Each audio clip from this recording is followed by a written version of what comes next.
Hey guys, welcome to my channel. আমি Maharaja. Very very very good morning বন্ধুরা। Teaser কবে আসবে আই ডোন্ট নো। আদৌ আজকে আসবে, কালকে আসবে, কবে আসবে আমি সত্যি বলছি জানি না। কিন্তু আমি এই জিনিসটা দেখে অবাক হয়েছি বন্ধুরা। প্রিন্সের রাজকীয় বাড়ি কালকে রাত্রিবেলা, অনেক রাত্রিবেলা ফেলেছিলাম। ইউটিউবের গ্লিচ টিচ চলছিল, ইউটিউবে ভিডিওই আপলোড করা যাচ্ছিল না। সেটা অনেক রাত্রে গিয়ে ঠিক হয়েছে। তো এটা সিনেবাস এটা পোস্ট করেছে, ঠিক আছে। এটা আবার একটা লিক, একটা বড় রকমের লিক, একটা বড় সড়ো লিক আর কি বলা চলে। যেখানে কিন্তু প্রিন্সের রাজকীয় বাড়ি এই জিনিসটা কিন্তু বেরিয়ে যায় বন্ধুরা। প্রিন্স সিনেমার অনেক কিছু আমরা দেখতে পাচ্ছি, নানান সময়, নানানভাবে, নানান জায়গায়।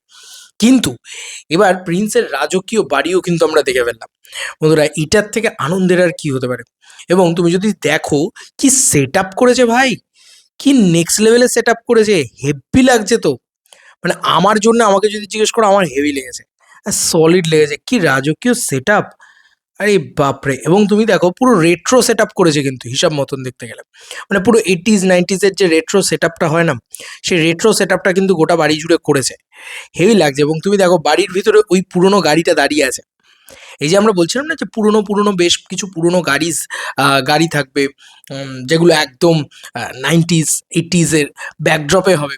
সেই ব্যাকড্রপটা কিন্তু অ্যাকচুয়ালিতে আমরা দেখতে পাচ্ছি। আমার খুব ভালো লেগেছে। সত্যি বলছি, আমার প্রচণ্ড ভালো লেগেছে। এবং সিনেবাসও কিন্তু এই কথাটা বলছে, গতকালকে দেওয়া হয়েছে আচমকাই। আজ অথবা কাল প্রিন্সের টিজার ড্রপ হতে পারে। সবাই রেডি থাকেন। প্রিন্স সিনেমার ঈদেই আসছে এই বিষয়টা দিয়ে। দেখো, ঈদে তো আসছে এইটুকু ফর শিওর। এবার টিজার ড্রপ করতে তাদের যে কবে হবে আমি আই ডোন্ট নো। তবে হিসাব মতন রাক্ষস আর প্রিন্স তারাই দুজনে কোনো কন্টেন্ট ড্রপ করতে পারেনি। আপডেটস ড্রপ করছে তারা, কন্টেন্ট কিন্তু কোনো ড্রপ করতে পারছে না হিসাব মতন দেখতে গেলে। তো এরকম একটা পরিস্থিতিতে দাঁড়িয়ে এই দুটো সিনেমারই কিন্তু টিজার খুব শীঘ্রই চলে আসা উচিত। এবার এই টিজারটা কবে আসবে হিসাব মতন, আমার আমার যতদূর যা মনে হচ্ছে আচমকা আসবে। হ্যাঁ, আর কোনো অ্যানাউন্সমেন্টের সময় নেই। আমার মনে হয় না আর অ্যানাউন্সমেন্ট করবে। আজ অথবা কাল। এই আজকাল করতে দেখবি ঈদই চলে এসছে। তো টিজার আর আসেনি। আমি আর কিছু বলতে চাই না সিরিয়াসলি। আমার খুব ইরিটেটিং লাগছে এবার ব্যাপারটা। আর কি বলবো, মানে কালকে কয়েকটা ভিডিও বানিয়েছিলাম, সেগুলো ছাড়বো, কখন ছাড়বো? ওহ, বাই দ্য ওয়ে, টিজারের আপডেট দিই তোমাদেরকে। অনন্য মামুন খুব সুন্দর করে একটা লেখা লিখেছে, ঠিক আছে। সেটা একটুখানি পড়ি। লেখা হচ্ছে, এই ঈদের সবচেয়ে বড় ধামাকা প্রিন্সের টিজার দেখার জন্য সবাই প্রস্তুতি গ্রহণ করুন। লেখা হচ্ছে, সব জটিলতা শেষ, সেন্সারে যাচ্ছে প্রিন্স। যে ট্রেলার দেখছি সবার ঘুম হারাম হয়ে যাবে। অলরেডি অনন্য মামুন নাকি দেখে ফেলেছেন।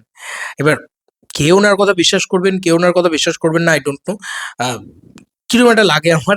যাই হোক, আমার আমার মনে হয় যে উনি যখন দেখে ফেলেছেন বলছেন, ওই কিছুটা হলেও বিশ্বাস করা যায় আর কি। সেই কিছুটা বিশ্বাস থেকেই বলছি। এটা তো ফর শিওর যে টিজার ট্রেলার যাই বলো, যেটাই আসুক না কেন, সেটা মাথা খারাপ করেই দেবে। এটা খুব স্বাভাবিক বিষয়। এটা একটা খুব সত্যি কথা আর কি। এটা নিয়ে কোনো দ্বিমত আমার মনে হয় না কারোর ভিতরেই আছে, ঠিক আছে। যাই হোক, এই আপডেটসগুলো একদম পরপর দিয়ে দিলাম। এগুলো একদম পরপর আপডেট। তবে আমার এই রাজকীয় বাড়ির যে লুকটা লিক হয়েছে, এইটা আমার হেভি লেগেছে ভাই। এদিকে গাড়ি, ঠিক আছে, একটা রেট্রো ভাইবস এর গাড়ি। আবার এদিকে পুরো মানে হোয়াইট ব্যাকগ্রাউন্ড, ঠিক আছে।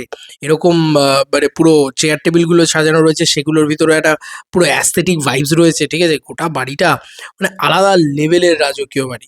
এবার এটা হয়তো মেবি মেগাস্টার শাকিব খানেরই অ্যাজ প্রিন্স, যখন উনি কি বলবো, মানে একদম পুরো মধ্য গগনে চলে যাবেন আর কি, সেই সময়কার বাড়ি হয়তো। দেখা যাক। চলো বন্ধুরা, নতুন কোনো ভিডিওতে দেখা হবে। Bye bye.